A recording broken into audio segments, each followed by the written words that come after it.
سر جہاں آج یہ جنگ پہنچ چکی ہے اور ٹرمپ صاحب کے جو بیانات ہیں برطانیہ کو جو انہوں نے کہا اور برطانیہ نے انکار کر دیا، کافی بڑا سرپرائز ہے کہ سٹارمر نو کر سکتا ہے ٹرمپ کو. مجھے یہ دیکھ کے کافی حیرت ہوئی. لیکن نیٹو کو جتنا مرضی وہ تھریٹن کریں، یورپین اپنے آپ کو پیچھے ہٹا رہے ہیں. آپ کو آگے آنے والے دن کیا نظر آتا ہے؟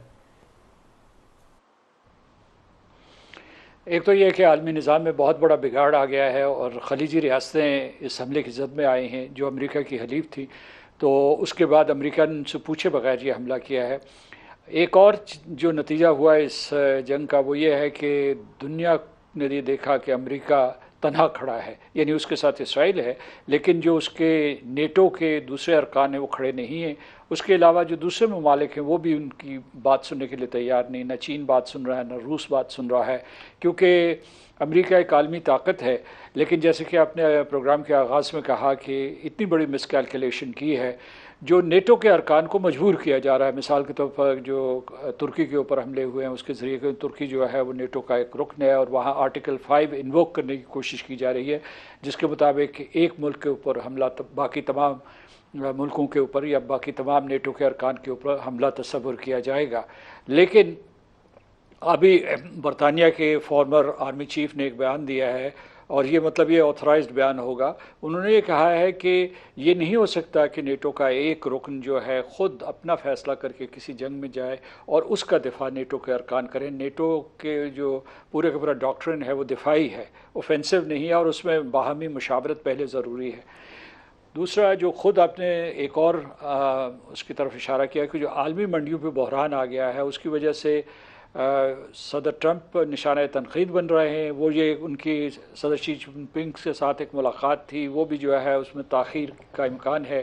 اور انہوں نے روس سے اپیل کی ہے، کہتے ہیں پس پردہ چین سے بھی کہا ہے کہ اس جنگ کو کسی نہ کسی طریقے سے رکوایا جائے یا ایران کو باز رکھا جائے. جو پیچھے پیغام رسانی ہو رہی ہے اس میں بھی ایسے لگ رہا ہے کہ امریکہ جو ہے یہ ڈیل زیادہ چاہتا ہے بنسبت ایران کے، کیونکہ انہوں نے یہ کہا کہ ایران جو ہم سے کوئی ڈیل کرنا چاہتا ہے وہ ہمارے لیے قابل قبول نہیں ہے کیونکہ اس کی شرائط ایسے ہیں کہ ہم انہیں ایکسیپٹ نہیں کر سکتے. جبکہ ایران کے وزیر خارجہ نے یہ کہا ہے کہ ہم نے نہ کسی ٹروس کے لیے کہا ہے نہ ہی ہم کوئی مذاکرات کرنا چاہتے ہیں، کیونکہ ہم مذاکرات کے دور میں تھے جب امریکہ نے ان کے اوپر حملہ کیا. تو وہ کہتے ہیں ہم مزاحمت کریں گے، اور پھر جو انہوں نے شرائط رکھی ہیں وہ امریکہ کے لیے قابل قبول نہیں ہے، لیکن پس پردہ سفارتکاری چل رہی ہے. تو جو معاشی بحران ہے اس کی زد میں امریکہ بھی آ رہا ہے. عالمی منڈیاں جو ہیں وہ ان میں اتار چڑھاؤ ہے اور بہت سخت قسم کا ایک قسم کا سائیکوسس کی کیفیت ہے.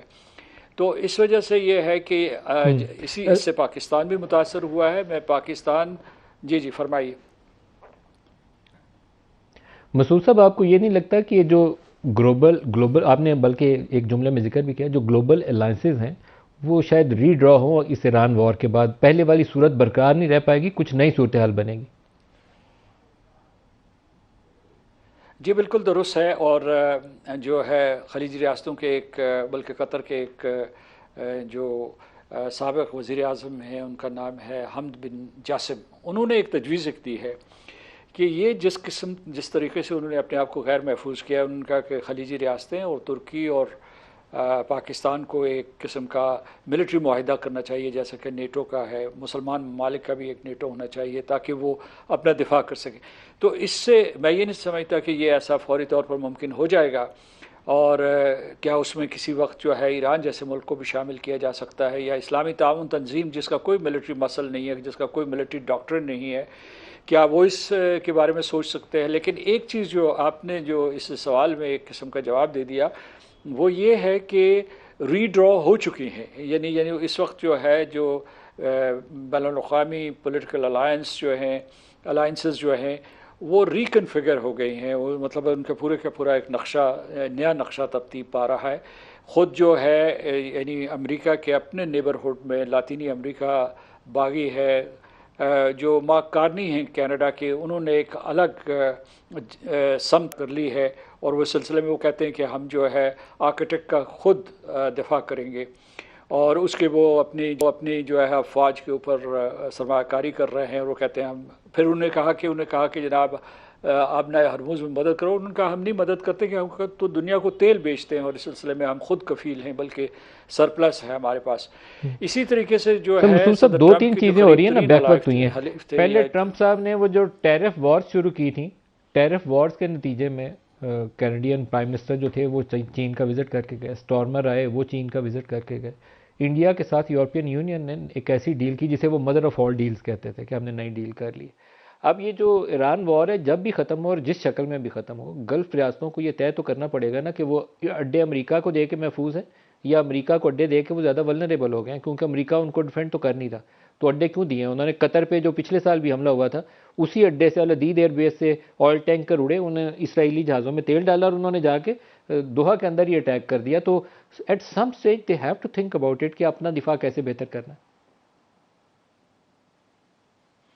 وہ صحیح ہے، لیکن جو خلیجی ریاستیں ہیں باحثیت مجموعی اتنی طاقتور نہیں ہے کہ وہ امریکہ کے سامنے کھڑی ہو سکیں. یعنی مطلب یہ ہے کہ ان کا ارادہ تو ہے، انہوں نے محسوس بھی کر لیا، اور یہ میں نہیں سمجھتا کہ مستقبل قریب میں کسی بھی صورت میں یہ اڈے بند ہو سکتے ہیں، یہ بیسز، کیونکہ یہ جو سینٹ کام کا حصہ ہے، یہ پورے کا پورا خطہ سینٹ کام کا حصہ ہے، اور یہاں بہت ہی حساس واٹر ویز ہیں. مثال یہ خلیج فارس ہے، اس کے بعد بحرۂ قلزم ہے، اس کے بعد گلف آف ایڈن ہے اور گلف آف عمان ہے. تو اس میں جو ہے یہ پرانی ان کی دسترس چلی آ رہی ہے امریکہ کی، اور یہ یہاں تیل کے دنیا کے سب سے بڑے ذخائر موجود ہیں، تیل اور گیس کے. تو وہ اتنی آسانی سے ان کو نہیں جانے دیں گے. یہ ٹھیک ہے کہ اس سلسلے میں سوچ ڈیولپ ہو رہی ہے، لیکن اصل میں اس جنگ کا ایک نشانہ چین تھا. وینزویلا کے صدر میں بھی چین اس کا نشانہ تھا، اس میں بھی چین نشانہ ہے، کیونکہ چین یہاں 90% ایران کا تیل خرید رہا تھا. تو اس کا مطلب ہے، اور میں نے کہا کہ اسی وجہ سے صدر ٹرمپ جو ہے انہوں نے مؤخر کر رہے ہیں اپنا شی جن پنگ کے ساتھ جو ان کی ملاقات تھی، اور جس میں اور بہت سے امور زیر بحث آنے تھے، ان کے باہمی امور بھی زیر بحث آنے تھے. تو اور یہ پورا یہ ہے کہ یہ نقشہ بدل رہا ہے. خلیجی ریاستیں جو ہے وہ اس وقت جو ہے ایک بہت مشکل میں پھنس گئی ہیں، لیکن وہ اس سے آسانی سے نہیں نکل سکتے. وہ دائیں بائیں دیکھیں گے، لیکن ان کا امریکہ پر انحصار اتنا ہے اور سرمایہ کاری اتنی زیادہ کی ہوئی ہے. اور آپ کو یہ بھی یاد رکھنا چاہیے کہ خلیجی ریاستوں میں موروثی فرمانروا ہیں، وہاں کوئی جمہوری نظام نہیں ہے، اور اس کی جو پروٹیکشن ہے دو قسم کی پروٹیکشن ہے. ایک جو ہے وہ آپ کی سیکیورٹی، یعنی ان کی ساورنٹی اور ٹیریٹوریل انٹیگریٹی، جس کا آج کل ستیہ ناش ہو رہا ہے، لیکن ان کو ایک پولیٹیکل کور بھی دیا ہوا ہے، کیونکہ امریکہ نے آپ کو دیکھا ہے کہ دنیا کے مختلف ممالک میں جمہوریت کا تقاضا کرتا ہے، لیکن خلیجی ریاستوں کے سلسلے میں اس نے نہیں کیا، کیونکہ خلیجی ریاستیں امریکہ کے عظیم تر مفادات کے ساتھ اپنے مفادات کو ہم آہنگ کرتی ہیں.